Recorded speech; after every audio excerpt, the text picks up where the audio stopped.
Welcome to the ministry of the House of David Fellowship in Richmond, Virginia.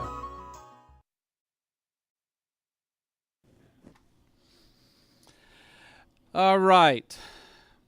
Romans 14:14. We went through, how many people remember? That was a long time ago. We went through the history of the English translation. Golly day. Mark 7:19. We could never discuss food if we didn't discuss Mark 7:19. And then because of the issue of context, of course, we had to go through Mark 7 and Matthew 15. And since people are telling us that we are a doctrine of devils, we had to deal with 1 Timothy 4. So we could dismiss that. And you can never have a discussion about food without including Peter and the sheep. Then we had to look at Romans 14 from the standpoint of Protestant Christianity. So what I did was, and I will redo here today, is we constructed the passage based on the International Critical Commentary, which is the leading commentary of Protestant Christianity for the 20th century, and I showed you their page-by-page notes, and we created the first 6 verses so you could sit there and go, man, is this really true? So I will show that today before we actually do the passage. And then, believe it or not, we're actually going to talk about what Romans 14 is about. I know, hallelujah. Oh, okay, English history. Do y'all remember that with the exception of Wycliffe, we do not hold Wycliffe accountable because he was using the Latin Vulgate, but all of the other Bibles except for one had the translation of Romans 14 correct, and the one that was incorrect was fixed the next year in the next version. Still don't understand why that happened, but it's neither here nor there. The Greek word, and you'll see it later as we get in here, is not translated correctly as unclean. It's translated as common, so obviously there's a conspiracy to defraud. We'll talk more about that. Mark 7:19, the reason we discuss Mark 7:19 is while it is true that Matthew 15 and Mark 7 are discussing the same story, parallel account, there are 4 words at the end of Mark 7:19 which are translated in the New American Standard and the New International Version as something like, in saying this, Jesus made all meats clean. The English goes something like that. It's based on 4 Greek words, and what we did was we broke down why their translation is correct, okay? But we also broke down that it's not the only correct translation. I actually showed from the Greek where theirs was only one possible translation, and I showed you another one, and we spent the entire meeting going through Mark 7:19, making a case for the other translation that they don't tell you about. Then in part 3, we went through line by line Mark 7 and Matthew 15 so that you could understand the story in context and see what was really going on. Plus, this was an exposure of my brain of how I think. That was fun, for me at least. I told you about 1 Timothy. We had to deal with the doctrine of demons, and then we found out it wasn't even discussing that subject. Acts 10, we talked to Peter. Remember in Mark 7 and Matthew 15, Peter was there. Yeshua explains the situation. The people don't get it. Yeshua calls the people together, huddle around. He explains it again. The people don't get it. Peter says, look, I'm representing the apostles here, the apostles to be, and we don't get it. Can you explain it a third time? So, if Yeshua had done away with the food laws, there was no more unclean, you cannot explain Acts 10. But even saying that, we went through Acts 10 and broke down the significant verses that make the case for the fact that Peter understood what this was really talking about. So, we had to do it. We just had to do it. Romans 14, the International Critical Commentary version. This is so you can understand the context of what we're dealing with. That's what this is about. Here we go. I had to include chapter 15, verse 1 and verse 4 so that you would be able to have those in your mind. Because remember, this is a letter, okay? Paul concludes, we then that are strong. All right, first thing right there. It sounds like Paul is saying that he's strong, ought to bear the infirmities of the weak. For whatsoever was written in the Torah that has now been done away with was written to instruct us that we might continue to have hope. You know, I've often struggled with that verse. I wanted you to see verse 1 and verse 4 so that you could appreciate verses 1 through 6. Later on, somebody can explain this verse to me. All right, here we go. One more thing. This Torah that's been done away with, I just wanted to mention that in chapter 13, it hadn't been done away with yet. So I guess it got done away with between the end of chapter 13 and the beginning of chapter 14. Maybe it came back at the end of 14, back in 15. I don't know. I need to probably get a chart out for that. But looking at 13:8, owe no man anything but to love one another. For he that loveth another is fulfilled the law. Now look at how does Paul define loving your neighbor? Don't commit adultery, don't kill, don't steal, don't bear false witness. This is KJV, don't covet. And if there be any other commandment, well, gosh, if there be any other commandment that would relate from where? Well, where would I get other commandments? Oh, you mean I should use the text that these previous commandments came from? Oh, well, I thought that was done away with. You see the inconsistency here? So right here, Paul is talking about other commandments that relate to love. They're all defined. It's called Torah. And they're summed. All right, and the last one was love is the fulfilling of the law. So you know that. Okay, so let's, this is what I was just saying, that the commandments that have been done away, they're in the done away law. So this is a problem for us because the law is done away. We can't even tell which chapter the law is in effect and which chapter the law is done away with. That's always been a struggle for me. So here we go, verse 1. To those that feel literal observance of Torah is a response to the grace of God through Christ, receive. But do not discuss commandments found in Torah with them. This is Romans 14:1. For those who recognize that the Torah was nailed to the cross, know that they can eat anything.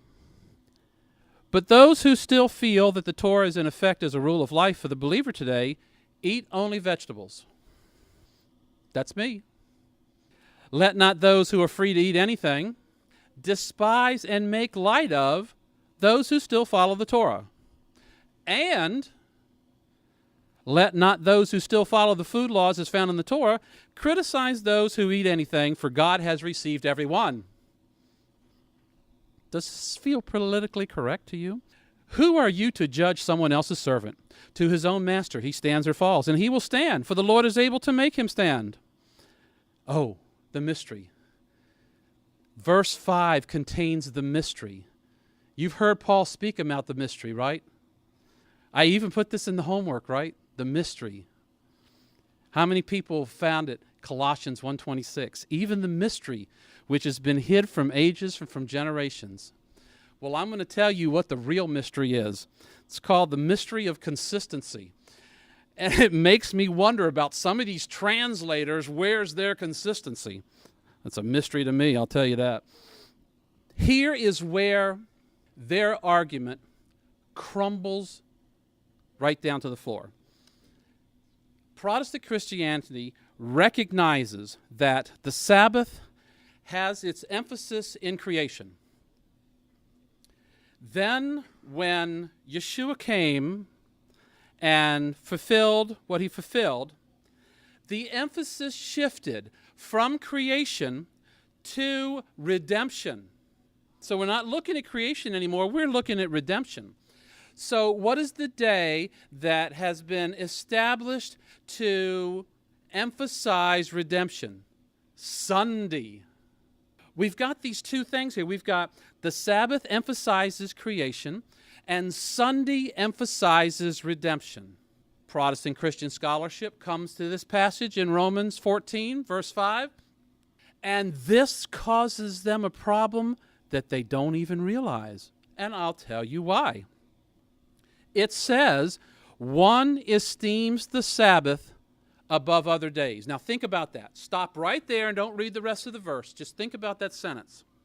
One esteems the Sabbath above other days. All right, so if you had to just take a guess off the top of your head, who do you think in the first century that might be talking about? Yeah, just take a guess. Look at this next part. Another esteems every day the same. So, conflict number one. I thought Sunday was the big day. If we're the group who are esteeming the Sabbath above other days, And you guys are esteeming Sunday because that's the emphasis of redemption. Who are these people that are esteeming every day the same? I'm confused. But that's not their worst problem. Their worst problem is Ephesians 2:15, where Paul states that the law contained in ordinances was abolished. The emphasis of the Sabbath creation was abolished and set aside to be replaced with Sunday's emphasis for redemption. So it's not, do not argue with these people because whatever they want to do is okay. You can't go there. It's either been taken away or it hasn't. You can't have it both ways. Look at the rest of this verse. Let everyone be fully persuaded in his own mind. So what does that tell me? That means that I can just go, ding, ding, ding, ding. Okay, whatever I decide is okay with God. But wait, I thought that I had to recognize Sunday now because of redemption. So it can't be whatever I think, whatever I'm persuaded to believe, because I think all the days are the same. So I don't recognize Sunday. You see the inconsistency here? That boat don't float. It just don't.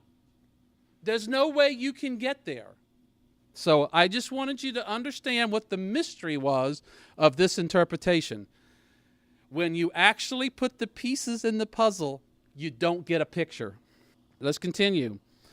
He that has a high regard for the Sabbath regards it unto the Lord. He that dislikes the Sabbath dislikes it unto the Lord. Wow. He that eats anything eats unto the Lord, for he gives God thanks. He that eats only vegetables does so to the Lord and gives God thanks.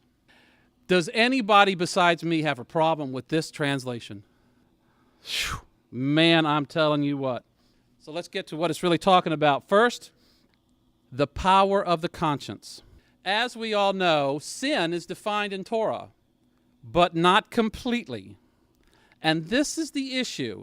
We might be able to go back and find a place to drag it out of the Torah. I haven't found it yet. Of course, I haven't looked real hard either, but the power of the conscience is a mighty tool, and Paul was addressing this multiple places, not just Romans. So let me show you where I'm going. 2, Paul is addressing judging all things. And if you don't judge properly, if you make a false judgment, an incorrect judgment, that is a problem. Paul addresses it. And 3, food and what can happen to it prior to it being eaten. Now, the reason I put that in the gray text there is because I want you to understand that I recognize food as being defined in Leviticus and Deuteronomy, and to the best of my knowledge, it hasn't been redefined in the New Testament. Therefore, I'm going to operate on the definition that I find in Torah. But some people thought that some stuff could happen to food before it was eaten, and that's an issue, and I will show you. First, this is the conscience passages. Let us not therefore judge one another anymore, but judge this rather, that no man put a stumbling block or an occasion to fall in his brother's way. Now, we may not have the problem they had in the first century. We got our own set, so we're good there. I have retranslated this from the Greek to emphasize certain points. Let us no longer have the habit of criticizing one another. Determine rather that no man put an obstacle or provide an opportunity for your brother to be enticed to sin. Slightly different twist. The reason I have put that is because of where I'm going with this teaching. Conscience. 14. I know and am persuaded by Adonai Yeshua that there's nothing unclean of itself, but to him that thinks anything to be unclean, to him it is unclean. Of course, we know that is incorrect. Correct? Yes. We'll dump unclean. We'll replace it with the correct Greek word translated into English, that there is nothing common of itself. But to him that thinks anything to be common, to him it is common. You need to grasp that. See, when we looked at the English translations, why did I take an entire session to show you every English translation up to the KJV in the Middle English from the Greek, the German, and the Latin, so that you would know what the history of translation was, and before an agenda was created, that they had the truth. But once they moved away from the truth and wanted to emphasize getting rid of Torah, this became the poster child verse to change, to make it look like there's nothing unclean. So then what does Paul say? I'm persuaded by Yeshua. There's nothing unclean. Well, where are you going to go? You're going to go to Mark 7:19, because that is the only place where it is mistranslated that he has made everything clean. So you take those two, you hook them together, and what do you got? A disaster. I have put it back as common. 15, if thy brother be grieved with thy meat, now walkest thou not charitably. Destroy not him with thy meat for whom Christ died. I think that's the KJV. This will be my Greek. But if your brother be grieved by your food choice, you have stopped walking in love. Do not put him on the path to ruin with your food choices, for Christ died for him too. Continuing. Let us therefore follow after the things which make for peace, and things wherewith one may edify another. Shouldn't even have to say that. My Greek. Accordingly, therefore, let us pursue peace and those things that edify one another. For meat destroy not the work of God. All things indeed are pure, but it is evil for that man who eateth with offense. My Greek translation. Do not destroy the work of God with your food choices. All food is clean, that is, nothing is common or can become common. But it's wrong for the strong brother to knowingly eat that which will cause a stumbling block for his brother. Now, you're going to have to associate this back to the first century, because I don't think this is really a major messianic issue of food becoming common because Gentiles have cooked it. Don't think that's a big issue today. But I'm doing this because we have to be able to disarm the attack that's against us by using Romans 14 as the destroy the law all chapter. That's why I'm doing this. It is good to not do anything which would make a brother stumble. My Greek. We're continuing these last three verses. Have faith. Have it to yourself. Be happy that your conscience does not condemn your actions. I'm really going to tell you what this means in a second. And the last verse, for if the weak, in spite of his doubt, because he thinks he's not supposed to eat, he's doubting. If the weak, in spite of his doubt, eats, he stands condemned because he eats while believing he shouldn't. Think conscience. And if he believes he shouldn't do something, then he has sinned. This is outside of Torah, as best as I know. So Torah defines sin. It just don't define all of it. So the conscience is a major role player here. And if y'all disagree, you can see me afterwards. But this is how I'm understanding this, that if a person thinks they shouldn't do something, although they see somebody else over here doing it, and they go, I don't think you should do that, and then they go do it, I think that's a problem. Here's what my commentary is on what Paul is trying to say. When that person goes ahead and eats something that he thinks is wrong to eat, okay, he is coming from a situation where the theological education system of the first century is, if this takes place, that food is now common, you can't eat it. You become ritually defiled. So this is how he's seeing it. He's saying, I can't eat that. That's wrong. It's wrong to eat that. And he sees this person over here, this other believer, who eats it with no problem. It goes right into the pagan temple and sits down and has a burger. Okay. And he's like, man.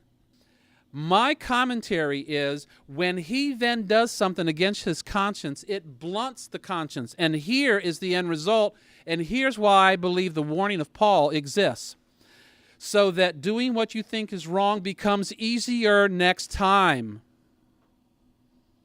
So now what happens is, it's not, in itself, in that instance, it's not a big deal.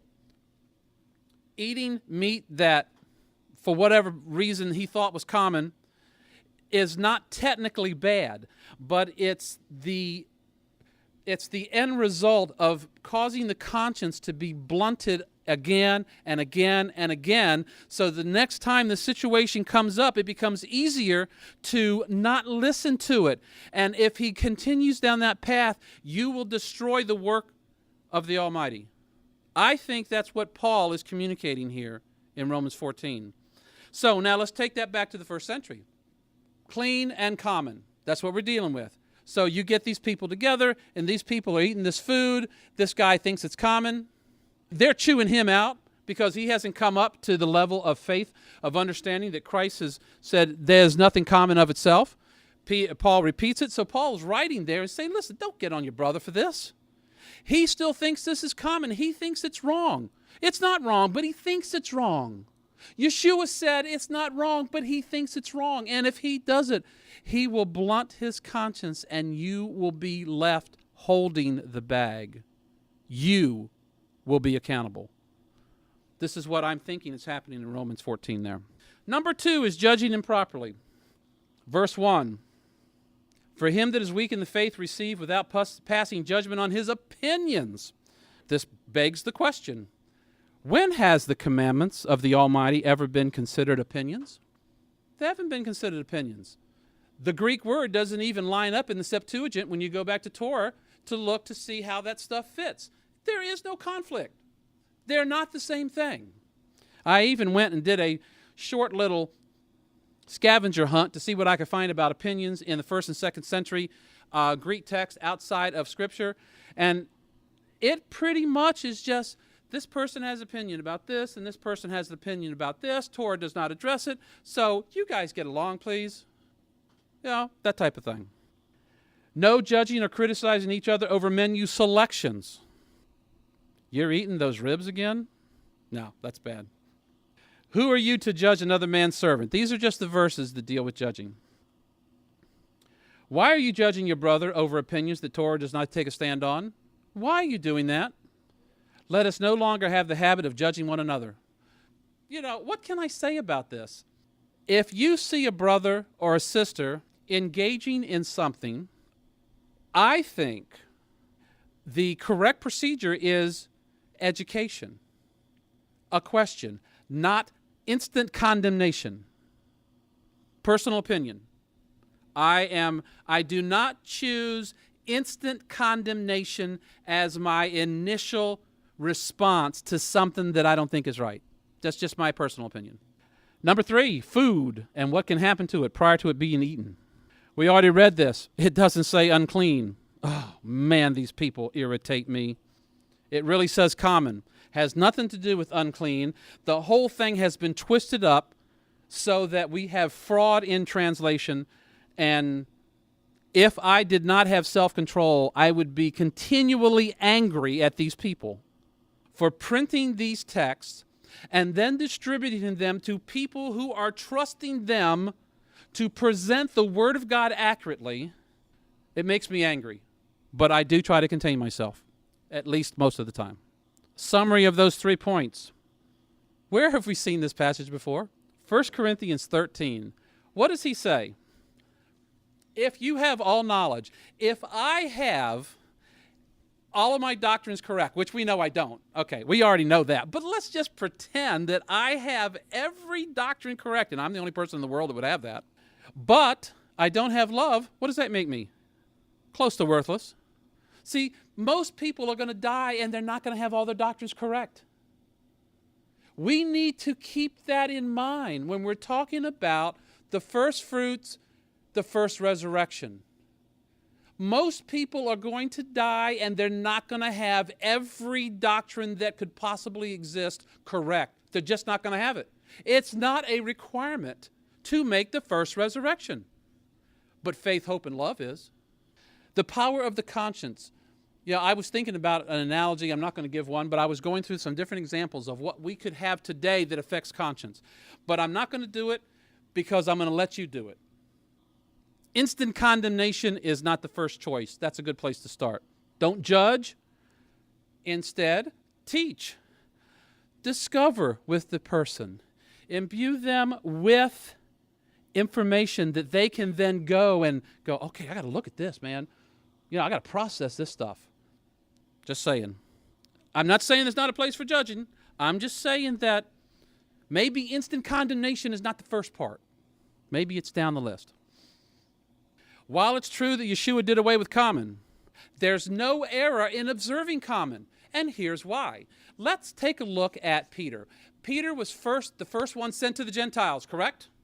Peter was sent to the Gentiles. Eventually that got passed off to Paul. But Peter opens the door. Now, what happens? He's going to the Jews. He's going to talk to Jews, and guess what Jews have? They have the Pharisaic badge, which means they recognize common as valid. Common doesn't exist, but they think it exists. So if Peter is going to talk with them, he's going to have to wear the Pharisaic badge. If he's going to wear the badge, he has to acknowledge common as common. 1 Corinthians, it's either 7 or 9. I don't remember which one right now. Paul says that when I'm with the Jews, I'm like with the Jews, or something like that. And that passage is, he was probably doing the common thing. He probably had the Pharisaic badge on. And if they were talking common, he was doing common. He's good with common. If he's over here with the Gentiles, common's no big deal. He'd shoot out Peter. So we have to figure out, if your outreach is to Jews, then you're probably going to have a different lifestyle than me, whose outreach is to Protestant Christianity. Because I don't have to do the things the Jews do. Today you got to wear a hat. You can't have a blue thread. I'm sure there's some other things that I just don't know. Okay, but the two big ones is you got to wear a hat and you can't have a blue thread. So I don't try to reach out to Jewish people specifically. I reach out to Protestant Christianity. There's no discussion about blue threads or hats. So they have other issues. So I'm just saying, if your ministry is over here, you may have to do common. Otherwise, you're probably okay. Fasting. Fasting's private except for the 10th day of the 7th month. Then it's not private. Then it's public. But see, that includes us. We're good on the 10th day of the 7th month. There's really no debate there. But there are other fasts that you can do. But guess what? You don't have to do them because Torah doesn't require them. They're optional. They're probably wonderful, but you don't have to do them. So don't tell anybody else that they have to do them because they don't. And I'm going to bring up Zechariah in just a second. Zechariah 5, anybody who wants to chase there quickly. All right, here we go, the heart of the matter. How many people remember the Bereans? Acts 17, probably within the first dozen. Paul is going around teaching something. Protestant Christianity taught me that he was teaching that the law was done away with. So he is saying that the Bereans are, these are good guys. Why? Because they were ready to hear what he had to say, and they searched the scriptures daily to find out if what he said was true. So I ask you, please, taking Torah and the prophets, show me where the law is going to be done away with when Christ comes. Please show me that. Because if it existed, they'd have found it. Because that's exactly what Paul said they did. I just had to put that in there. Oh, it's 17:11. Search the scriptures daily, whether those things that Paul taught were so. I think that's worth consideration. Verse 1. This is my translation. Him that is weak in the faith receive without passing judgment on opinions that Torah does not address. If Torah does not specifically speak to it, don't argue about it and don't legislate about it. 2. One believes he can eat anything that's food. Another who is weak eats herbs. You know why they eat herbs? I don't know how many of you read the Talmudic references to food, but what they say is that whereas Gentiles could cause food, which is animal meat, to become common, Gentiles could not make fruit and vegetables common. So it guaranteed that if you were in a situation and it was like, oh man, Gentiles have been around here, well, pass me some of that cantaloupe. You're good. No defiling. But the meat can become common. Vegetables, fruit cannot become common. Talmudic reference. Remember that we do not have the education of the first century Pharisees. If you're raised on common means don't eat it, and your conscience has not been enlightened yet by Yeshua, then what are you going to do? You think you can't eat it. You have to be educated, not condemned.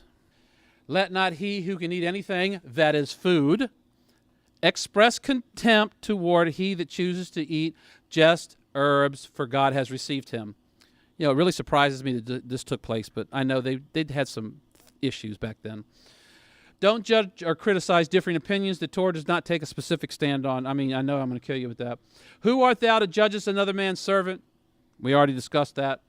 Judge with integrity. If you're going to make a judgment, judge with integrity. If you can't do it with integrity when you initially open your mouth, then try a different approach so that we can come to a knowledge of the truth. Isn't that what this is about? We're working toward coming to a knowledge of the truth. We're not working to condemn each other. Doesn't work. 5, one man esteems, I put the word in Greek for those who want to chase it down later. I did. One man esteems one day above another. Another esteems every day alike. Let every man be persuaded in his own mind. Obviously, if this is related to verse 1's opinions, it cannot be talking about the Sabbath. But we just discussed the problem with Sunday. They got 2 arguments they can't solve. If you think the 5th day of the week is the best day to propose marriage, then have at it. I put that in there because there were a lot of Gentiles who were coming out of a culture in which there were certain days which was the best day to become engaged, best day to get married, the best day to go fishing, the best day to sleep late. I mean, it was downright ridiculous. If you think that the best day to fast is this day, have at it. Don't call me. I may be cooking ribs that night, so don't put that on me. 6, he that regardeth the day regardeth it unto the Lord, and he that regardeth not the day to the Lord, he doth not regard it. Textual criticism. That part ain't there. He that eateth, eateth to the Lord, for he giveth God thanks, and he that eateth not to the Lord, he eateth not, and giveth God thanks. Could this be talking about fasting, people who don't eat? That's just a guess. If you regard today as something special for anything you want, maybe today is the best day to wear a blue shirt. I thought it was. That's why my shirt's blue. No, not really. If you want to fast on day 2 and day 5, have at it. The Pharisees like day 2 and day 5. That record's clear. Hey, but maybe you want to fast on day 4 or day 6. Have at it. Torah doesn't address fasting on 2 and 5 or 4 and 6 or 2 and 6 or 4 and 5. It's not there. It's an opinion. It's not required. Only 7:10 is required. That's the only one that's required. The rest of them, have at it. Now, here's where this gets really fun. Look at this. How many people have heard of the Didache? This is an early church document, late 100s, late 1st century, like 80, 90, early 100s, 110s. Nobody really knows, but yeah, it's got a title in the Greek, The Lord's Teaching of the 12 Apostles to the Nations. I highly doubt it, but I'm just saying that's what it says. It opens with the Shema. I thought that was cool. That's kind of interesting considering the law's been done away with, but that's another discussion. Now, do not in any way forsake the commandments of the Lord. This is in the Didache. Do not in any way forsake the commandments of the Lord, but keep what you have received, neither adding thereto nor taking away therefrom. Good golly day. What is this? I thought this thing was done away with at 30 AD. It gets better. Fasting and prayer. How many people have read Zechariah 7? You don't have to turn there. We like Zechariah 14 because that's Feast of Tabernacle stuff. Man, we talk that all day. But Zechariah and Millennial Kingdom. But Zechariah 7 talks about all those fasts. What is happening there? On the surface, you're going to read that and you're going to come away with the Most High is saying, hey, you guys, when you guys fasted, did you fast unto me? And when you guys were chowing down, were you chowing down unto me? And the question is implying a no answer is coming. When you look at the Septuagint Greek text underneath, you'll find a parallel discussion in Romans 14 when he's talking about food unto the Lord. And I was like, oh man, so here it is. Here is another example of fasting that's not required, and everybody was doing it. They thought that was the thing to do, and nope, wasn't the thing to do. Let not your fast, I'm continuing the Didache, let not your fast be with the hypocrites. I know, the Gentiles had some attitudes in the late 1st century, early 2nd century with the Jews, and I'm not going to address that now. But this is the text. Let not your fast be with the hypocrites, for they fast on the 2nd and 5th day of the week. The Pharisees fasted on the 2nd and 5th day of the week. See that in Luke too. Rather, fast on the 4th day and the preparation day. I went to the Didache text and I pulled up the Greek. And it says the preparation day. Now, that's the 6th day. What are you preparing for? Sunday? You're fasting on the preparation day for Sunday? I don't think so. Here it is. This is like, help me. Oh, wake up, huh? They were fasting on the preparation day. Ouch. Okay. I think we've learned a lot, actually. Verse 14, fraud in translation. I hate it, but it exists. NIV, NAS, they have one translation that is correct. It is not the correct translation. Matthew 15 and Mark 7, context. If you don't have context, you have proof text. Proof text is a problem. We are not teaching a doctrine of demons because we don't forbid people to marry. Look at this group here. Peter interpreted this thing himself. No, he said, God told me, don't call any man common. Romans 14 is dealing with these issues. Common, fasting, conscience, and judgment. It has nothing to do with recognizing the Sabbath has been replaced by Sunday or that all things are now clean. Has nothing to do with that whatsoever. We have gone through and torn down every single support for Protestant Christian interpretation and translation, and we have exposed the fraud where it existed. There is no place left to stand on this island. It is done. And that is all. Thank you. It's break time for the next 30 minutes. If you have questions, come up and see me.